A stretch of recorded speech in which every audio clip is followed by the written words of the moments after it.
बिस्मिल्लाहिर्रहमानिर्रहीम। अस्सलाम वालेकुम। हज़रत ख्वाजा मोइनुद्दीन हसन संजरी रहमतुल्लाह अलैह का पूरा इतिहास, आइए आपकी ज़िंदगी पर नज़र डालते हैं।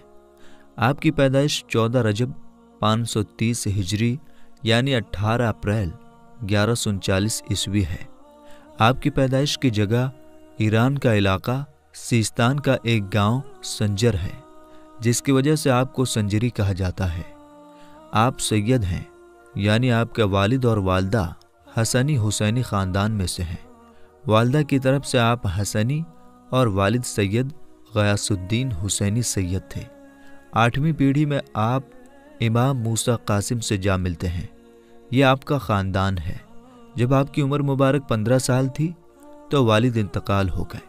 आपका भी वही ज़माना है जब चंगेज़ियों का हमला हुआ। 1216 ईस्वी में 60,000 ततारी लोगों को लेकर चंगेज़ी एशिया से चले और सबसे पहले तुर्किस्तान पर कब्ज़ा किया, फिर ईरान, इराक और बगदाद तक कत्लेआम किया। जब ईरान आए तो संजर और सीस्तान के बादशाह को हराया। उस वक्त आपके वालिद अपने कबीले के लोगों को लेकर ईरान के सूबा यानी ईरान के राज्य खुरासान चले गए। जब आपके वालिद का इंतकाल हुआ तो आपको विरासत में एक बगीचा और एक पंचक्की मिली। इसी से आप घर का खर्च चलाने लगे। एक दिन आप बगीचे में मौजूद थे कि आपके पास हज़रत इब्राहिम कंदूजी आए। आपने उनको अंगूर दिए। इब्राहिम कंदूजी आपको देखते ही समझ गए कि ये पैदाइशी वली है। आपने वो अंगूर खाते हुए कुछ अंगूर मुंह में चबाकर आपको दिए। मोइनुद्दीन रहमतुल्लाह अलैह ने जैसे ही उन अंगूरों को हलक से नीचे किए तो आपका दिलो दिमाग रोशन हो गया। फिर आप घर से चल पड़े और समरकंद और बुखारा गए। वहाँ एक ज़माना गुजार कर दीनी तालीम हासिल की। सैयद हाशिम फतेहपुरी बताते हैं कि उन्होंने कुतुब खाना असफिया में एक मुहद्दिस की लिखी हुई किताब में देखा कि हुजूर ख्वाजा गरीब नवाज मोइनुद्दीन चिश्ती रहमतुल्लाह अलैह 3 बरस तक मदीना में हदीस पढ़ाते रहे। फिर आप हिंदुस्तान आए और अपने पीर की तलाश में निकल गए। आप निशापुर के गांव हारवन में पहुंच गए। यहाँ आपको ख्वाजा उस्मान हारवनी रहमतुल्लाह अलैह मिले। 562 हिजरी में आप हज़रत ख्वाजा उस्मान हारवनी रहमतुल्लाह अलैह के हाथों मुरीद हुए और ख्वाजा गरीब नवाज रहमतुल्लाह अलैह के बगदाद पहुँचने से 1 साल पहले हुजूर सैयदना गौसुल आज़म रदियल्लाहु ताला अन्हो विसाल फरमा चुके थे। उस वक्त आपकी उम्र 25 साल थी। फिर आप 20 साल तक अपने पीर की खिदमत करते रहे। आपके पीर उस्मान हारवनी रहमतुल्लाह अलैह जब भी सफ़र पर जाते तो आप अपने पीर का बिस्तर और सामान अपने सर पर उठाकर चलते। 20 साल की खिदमत के बाद आपके पीर ने फरमाया कि मोइनुद्दीन, तुम्हारा काम पूरा हो गया। फिर आपको खिलाफत अता किया। इसके बाद आपके पीर आपको लेकर मक्का की तरफ निकल पड़े। जब आप मक्का पहुँचे तो आपके पीर काबा शरीफ में मीज़ाब रहमत के नीचे खड़े होकर दुआ करने लगे कि ऐ अल्लाह, मेरे मोइनुद्दीन को कबूल कर ले। फिर गैब से आवाज़ आई कि मोइनुद्दीन हमारा दोस्त है। हमने मोइनुद्दीन को अपना महबूब बना लिया। फिर मदीना तैयबा पहुँचे और आक़ाए दो जहां सल्लल्लाहु ताला अलैहि वसल्लम की बारगाह में हाज़िरी दी। फिर आपके पीर ने हुजूर की बारगाह में आपको पेश करते हुए फरमाया, मोइनुद्दीन, आका को सलाम पेश करो। ख्वाजा गरीब नवाज आका की बारगाह में सलाम करते हैं तो जवाब मिलता है, व अलैकुम अस्सलाम या कुतुबुल मशाइख। वहाँ से आप रसूल का नुमाइंदा बनकर आए। फिर आप बगदाद आ गए। जैसे जैसे वक्त गुजरता गया आप मशहूर होते गए और आपकी चर्चा दूर दूर तक होने लगी और बगदाद के गली कूचे मोइनुद्दीन के नाम से गूंज उठे। इस बीच आपकी मुलाकात शेख नजमुद्दीन कुबरा से हुई, जो इमाम फ़खरुद्दीन राज़ी रहमतुल्लाह अलैह के उस्ताज़ हैं। इसी ज़माने में ख्वाजा कुतुबुद्दीन बख्तियार काकी ओश से बगदाद पहुँच चुके थे और जब आप बगदाद में ख्वाजा गरीब नवाज रहमतुल्लाह अलैह के मुरीद हुए तो उस वक्त आपकी उम्र 23 साल थी। फिर आप बगदाद से हमदान आए। उस बीच गरीब नवाज रहमतुल्लाह अलैह ने अपने एक मुरीद से मुलाकात करने का इरादा किया तो आप उनकी तलाश करते करते ऐसी जगह पहुंच गए जहां एक बहुत बड़ा आतिशकदा था, यानी वहां रहने वाले लोग आग की पूजा किया करते थे। आपके साथ आपका एक खादिम फखरुद्दीन भी था। आपने इसको भेजा कि जाओ उस आतिशकदे से आग लेकर आओ ताकि रोटी बनाई जा सके। खादिम वहां पहुंचा, आटा खरीदा और आग लेने के लिए उस आतिशकदा में आया। जब आग मांगा तो उन आग के पुजारियों ने आपके खादिम को आग देने से इनकार कर दिया। खादिम ने वापस आकर सारी बातें ख्वाजा गरीब नवाज रहमतुल्लाह अलैह को बताई। गरीब नवाज वहां से उठे और आतिशकदे की तरफ चल दिए। जब नज़दीक पहुंचे तो देखा कि एक शख्स लकड़ी के तख्त पर आतिशकदे की तरफ मुंह करके बैठा है और एक 7 साल का बच्चा उसकी गोद में है। उस आदमी का नाम मुख्तियार था। आपने उस आदमी से पूछा कि तुम इस आग की पूजा क्यों करते हो? उस खुदा को क्यों नहीं पूछते जिसकी बनाई हुई ये आग है? उसने जवाब दिया कि मरने के बाद ये आग हमें नहीं जलाएगी, हम इसे क्यों ना पूजें। ख्वाजा गरीब नवाज रहमतुल्लाह अलैह ने फरमाया, तूने इसे सच्चे दिल से पूजा है, क्या तू ऐसा कर सकता है कि हाथ पांव इसमें डाल दे और ये आग तुझे ना जलाए? उसने जवाब दिया कि इसका काम और खासियत जलाने की है, किसको इतनी ताकत है कि इसके नज़दीक आए? इसका जवाब सुनकर ख्वाजा गरीब नवाज रहमतुल्लाह अलैह उसकी गोद में से बच्चे को उठाकर आग की तरफ दौड़े। तमाम लोग ये मंजर देख रहे थे। आपने बिस्मिल्लाहिर्रहमानिर्रहीम कहा, फिर कुल्ना या नारुकूनी बरदन व सलामन अला इब्राहिम पढ़ा और भड़कती हुई आग में कदम रखा, मगर ना तो आपको और ना ही उस बच्चे को आग ने कोई नुकसान पहुंचाया। लोग गिड़गिड़ाकर कहने लगे कि आप बच्चे को लेकर आग से बाहर आ जाओ। हजारों लोग उस आतिशकदा के चारों तरफ जमा हो गए। आप जब आतिशकदा से बाहर आए तो आपके और उस बच्चे के शरीर पर जलने का कोई निशान तक मौजूद न था। ये देखकर उनका सरदार और बहुत से लोग फौरन आपके कदमों पर गिर गए और कलमा पढ़कर मुसलमान हो गए। जिस बच्चे को आप आतिशकदा में साथ लेकर गए थे उसका नाम इब्राहिम रखा और वो भी एक अल्लाह का वली हो गया। उस आतिशकदा को गिरा दिया गया और एक बेहतरीन इमारत बनाई गई। उनका सरदार मुख्तियार का नाम आपने इब्राहिम रखा। शेख अब्दुल्लाह और शेख इब्राहिम की कब्र वहीं पर है। इसके बाद ख्वाजा गरीब नवाज तबरेज से होते हुए अस्फहान आए। यहाँ शेख महमूद अस्फहान से मुलाकात की। फिर खरकान आए और 2 साल तक हज़रत ख्वाजा अबुल हसन खरकानी रहमतुल्लाह अलैह के मज़ार पर रुके। वहाँ से बरकत हासिल की। फिर वहाँ से हरात आए और वहाँ से लोगों को अल्लाह के दीन की तरफ बुलाया। इसके बाद आप बल्ख और सब्ज़वार आए। बल्ख अफ़गानिस्तान में आप हज़रत शेख हमीदुद्दीन खिजरोइया की खानकाह में रुके। इसके बाद आपकी मुलाकात मौलाना ज़ियाउद्दीन बल्खी से हुई, जो एक फ़लसफ़ी थे और वो औलिया इकराम को अच्छा नहीं समझते थे।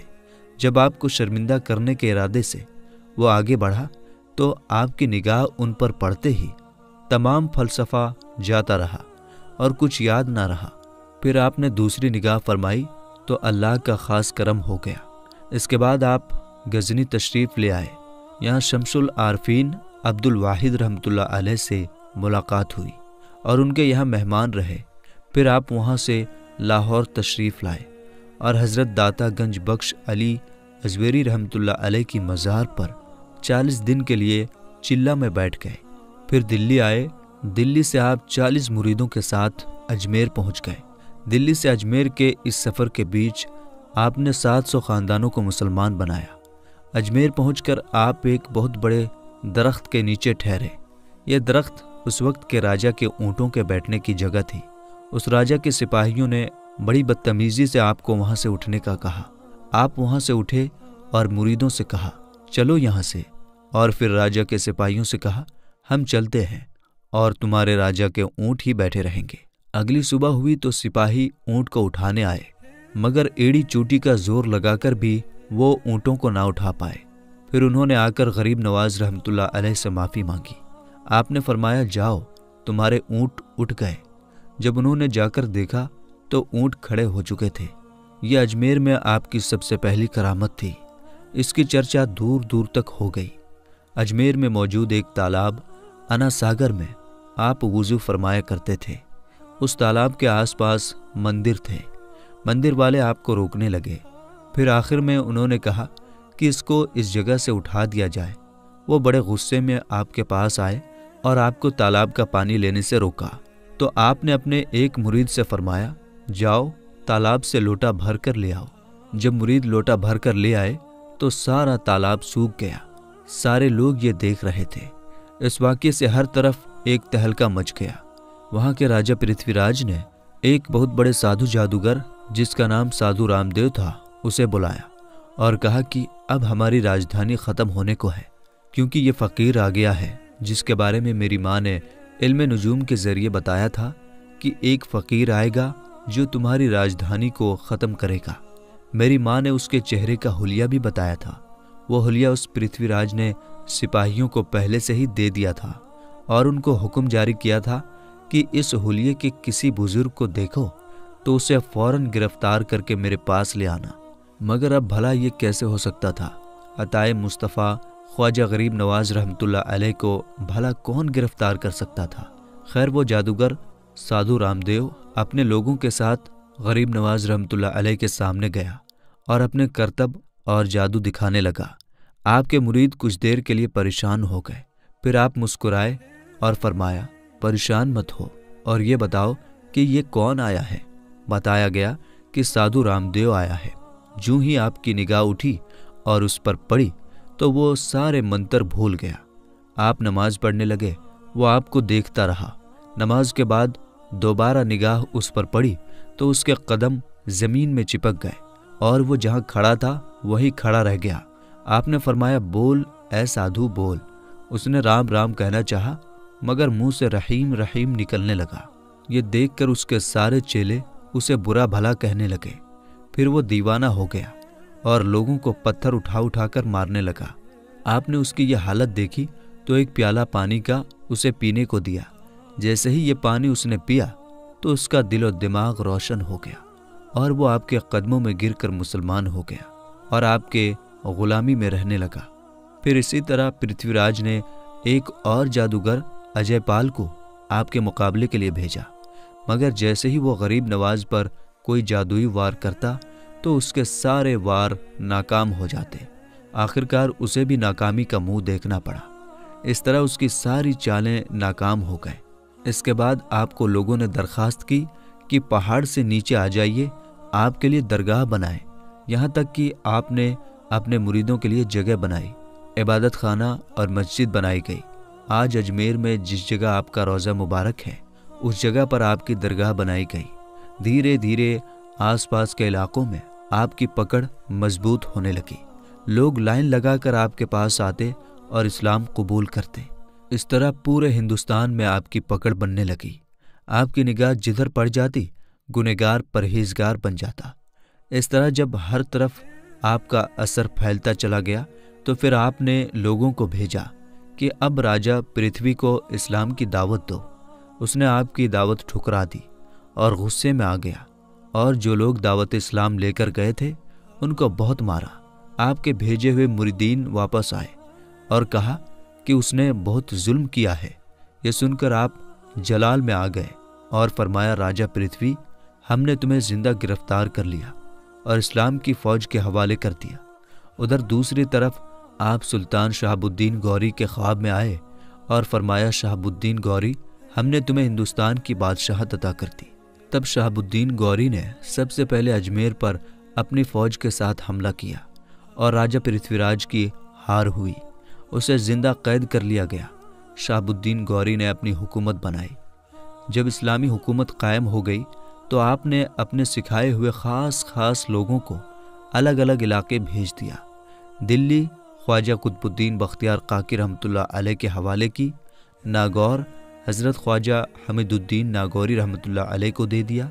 जब हिंद के लोगों के दिलों पर आपकी हुकूमत कायम हो गई तब आपने अपनी दरगाह और लंगर पर ख्वाजा फ़खरुद्दीन गर्देज़ी रहमतुल्लाह अलैह को सरदार बना दिया, जिनको ख्वाजा उस्मान हारवनी रहमतुल्लाह अलैह ने आपके हवाले किया था। आपके हालात बताते हुए ख्वाजा कुतुबुद्दीन बख्तियार काकी रहमतुल्लाह अलैह किताब मोनसुल अरबा में फरमाते हैं कि मैंने अपनी आँखों से कई बार देखा کہ جب لنگر کھانے میں کچھ نہ ہوتا تو خواجہ فخر الدین گردیزی رحمۃ اللہ علیہ آتے اور خواجہ غریب نواز رحمۃ اللہ علیہ کو عرض کرتے، حضور مہمان آ رہے ہیں مگر لنگر خانے میں کچھ نہیں ہے۔ آپ فرماتے، میرا مصلح اٹھاؤ اور جتنی ضرورت ہے لے جاؤ۔ چنانچہ وہ ایسا ہی کرتے اور تمام آنے والے مہمان پیٹ بھر کر جاتے۔ سبحان اللہ! آپ نے اپنے ایمان کی روشنی سے سرزمین ہند کو روشن کیا، لوگوں کے حالات بدل گئے، آپ نے فیض بانٹا اور اسلام کا سبق دیا۔ اس بارگاہ میں کوئی تفرقہ نہ تھا، وہاں ہندو، مسلمان یا کسی بھی مذہب کے لوگ جو بھی آتے آپ کی بارگاہ سے خالی نہ جاتے۔ اسی وجہ سے آپ کو غریب نواز کا لقب عطا ہوا جو اور کسی کو نہ مل سکا۔ نائب مصطفیٰ، عطائے رسول، سلطان الہند حضرت خواجہ غریب نواز رحمۃ اللہ علیہ کے انتقال کا وقت آیا تو اس رات حضور اکرم صلی اللہ تعالی علیہ وسلم آپ کے کچھ مریدوں کے خواب میں آئے۔ کیا دیکھتے ہیں کہ آقا دو جہاں اجمیر تشریف لائے ہیں۔ جب آپ سے پوچھا گیا کہ آقا کیا ماجرا ہے کہ آپ اجمیر آئے ہیں، حضور دو جہاں صلی اللہ تعالی علیہ وسلم نے خواب میں ہر ایک کو جواب دیا کہ خدا کا دوست اور خدا کا محبوب معین الدین آ رہا ہے، میں خود اس کا استقبال کرنے آیا ہوں۔ سبحان اللہ! کیا شان ہے کہ بھیجا بھی مصطفیٰ نے اور لینے بھی مصطفیٰ خود آئے۔ جب وصال کے بعد آپ کا جسم مبارک دیکھا گیا تو ماتھے پر نور کے الفاظ سے لکھا تھا، ھذا حبیب اللہ ومات فیہ باللہ، یعنی اللہ کا حبیب اللہ کی محبت میں دنیا سے گیا۔ آپ کے 3 بیٹے تھے مگر خلافت قطب الدین بختیار کاکی رحمۃ اللہ علیہ کو عطا ہوا۔ آپ کی وفات 6 رجب 633 ہجری میں ہوئی۔ جہاں آپ رہتے تھے وہیں اجمیر میں آپ کا مزار مبارک بنا دیا گیا۔ سب سے پہلے آپ کے مزار کی عمارت خواجہ حسین ناگوری نے بنوائی، اس کے بعد دروازہ اور خانقاہ مندر کے کسی بادشاہ نے بنوائے۔ اکبر بادشاہ آگرہ سے 228 میل پیدل چل کر خواجہ کے روضہ مبارک پر گیا اور کہنے لگا کہ چتور کی جنگ میں جیت حاصل ہو جائے تو حضور کے دروازے پر بہت بڑی دیگ چڑھاؤں گا۔ جب چتور کی جنگ میں اسے جیت ہوئی تو اس نے اتنی بڑی دیگ چڑھائی جس میں 100 من چاول پکتے ہیں۔ اس کے بعد ظاہر نے بھی آپ کے مزار پر آ کر نیت کی کہ اگر مجھے جیت حاصل ہوئی تو خواجہ کے مزار پر دیگ چڑھاؤں گا۔ اسے بھی جیت نصیب ہوئی اور اس نے 60 من کی دیگ آپ کے مزار پر آ کر چڑھائی۔ آپ کی خدمت میں دور دور سے بادشاہ اور شہزادے بھی حاضر ہوتے اور آپ کے قدموں میں بیٹھتے۔ آپ کے عرس مبارک کی دعا ہر سال 6 رجب کو کی جاتی ہے۔ لاکھوں لوگ آپ کے مزار پر آتے ہیں اور جھولیاں بھر کر جاتے ہیں۔ آپ کے مزار پر الگ الگ مذہبوں کے لوگ آتے ہیں۔ خواجہ غریب نواز معین الدین چشتی اجمیری رحمۃ اللہ علیہ فرماتے ہیں، عاشق کا دل محبت کی آگ میں جلتا رہتا ہے، لہٰذا جو کچھ بھی اس دل میں آئے گا جل جائے گا اور نابود ہو جائے گا، کیونکہ آتش محبت سے زیادہ تیزی کسی آگ میں نہیں۔ بہتی ندیوں کا شور سنو کس طرح شور کرتی ہیں، لیکن جب سمندر میں پہنچتی ہیں تو بالکل خاموش ہو جاتی ہیں۔ نیک لوگوں کی صحبت نیکی کرنے سے بہتر اور برے لوگوں کی صحبت بدی کرنے سے بدتر ہے۔ اہل معرفت ایسے آفتاب ہیں جو پوری دنیا پر روشن ہے۔ تو میرے دوستو، یہ تھی ہماری آج کی ویڈیو حضرت خواجہ غریب نواز رحمۃ اللہ علیہ کے پورے اتہاس کے بارے میں۔ امید کرتے ہیں کہ ویڈیو آپ کو سمجھ میں آ گئی ہوگی۔ ویڈیو سمجھ میں آنے کی صورت میں کمنٹ باکس میں اپنی رائے ضرور دیجیے گا۔ ملیں گے انشاءاللہ تعالی اگلی ویڈیو میں۔ السلام علیکم، اللہ حافظ۔